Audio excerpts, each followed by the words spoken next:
Hello everyone, welcome to video number 1, which has been entitled, Why Give Me That Sounds Rude in English. In this video, we will learn some important differences between English and Spanish cultures. So, imagine that you are in London or New York and you say, give me that. Well, people will certainly understand you, but they might also think that you are being rude. Why rude or aggressive? Well, I will explain and I will share with you why you may be sounding rude. This is the main problem. Many Spanish speakers transfer Spanish structures directly into English. Hence, dame eso, give me that, may be quite acceptable in Spanish, but not necessarily in English. English is not only about grammar. It involves both social behavior, but then also pragmatics, how English is used in social contexts. Now, let's have a look at what the theory and research studies say concerning this issue. So, according to Brown and Levinson and their seminal work from 1987, language has face-safening strategies. English prefers indirect speech and requests, for example, which correlates with what Cannell and Swine in 1980 stated regarding the so-called communicative competence. So grammar is relevant, but then also what we call sociolinguistic competence, the ability to use the language and those structures in different situations with different speakers to achieve specific goals or communicative goals. Let's have a look at what English may favor. For example, natural English. In natural English, people would favor, could you pass me that, instead of pass me that. Can I have that, please? Would you mind passing me that, please? Or would you mind passing me that? Okay? So pay attention to the structures in blue.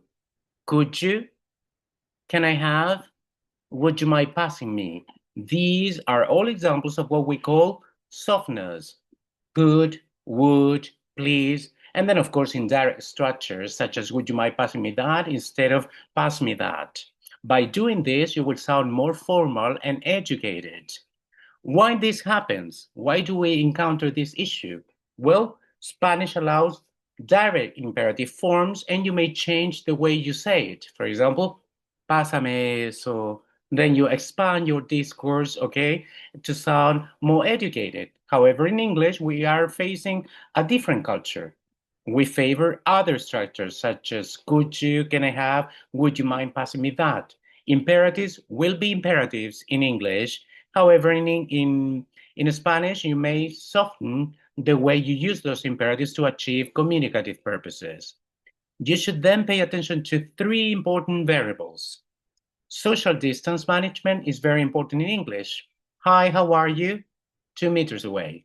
Using English to respect personal space and social boundaries, unlike cultures such as in Chile. Encoding, how English is encoded. Excuse me, could you possibly help me with this? Of course, I'd be happy to help. You use polite language, formal language to show respect, consideration, and then also empathy. And then the third variable has to do with interpersonal negotiation. I see your point. What if we consider this alternative? That sounds reasonable. Let's try it. You use English to reach understanding, compromise, and then also in order to build relationships. So learning the language is not only about learning grammar, but it's also about how we use language to connect with other people, with others, how we connect with others. Please consider these 3 important variables when learning the language: social distance, how English is encoded, and the alternatives you have to mitigate and then also to soften your discourse. And then, of course, the fact that learning a language is not about using grammar and then perfect vocabulary, but then it's also about negotiating and connecting with other people. So now, remember, the first aspect that should be taken into account is social distance management, keeping an appropriate distance to respect personal space, then encoding messages properly by choosing words and tone that show respect and consideration. Could you please help me with this? Of course, I'd be happy to help. And then, of course, considering the third aspect, that learning English is also about interpersonal negotiation, exchanging ideas, understanding the other person, and then finding common ground, as shown in this figure. So this is for teachers who are now watching this video. This is the most important teachers insight. So most textbooks that you might be using in your classrooms might be targeting grammar only. However, English is also about politeness systems, as the three variables we've just mentioned. So my recommendation is not to ignore these systems and integrate them in the classroom with your students so they can become more aware of how English is learned, and then also the aspects that should be taken into consideration.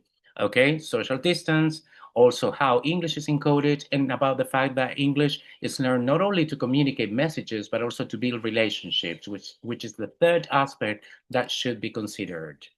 Now let's practice a little bit. This is a worksheet you can screenshot and probably share this with your students. You can also prepare your own slide with these structures. So you can have your students create 3 classroom requests in a more proper or in a more formal manner or way. So you can have your students rewrite these ideas.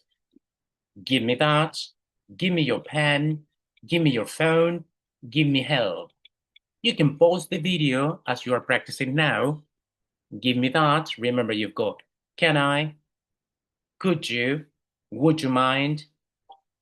Okay. Now here you've got the potential answers. Give me that. Can I have that? Give me your pen. Can I borrow your pen? Give me your phone. Can I use your phone? Give me help. Can you help me? Would you mind borrowing your pen? Would you mind sharing or helping me with this?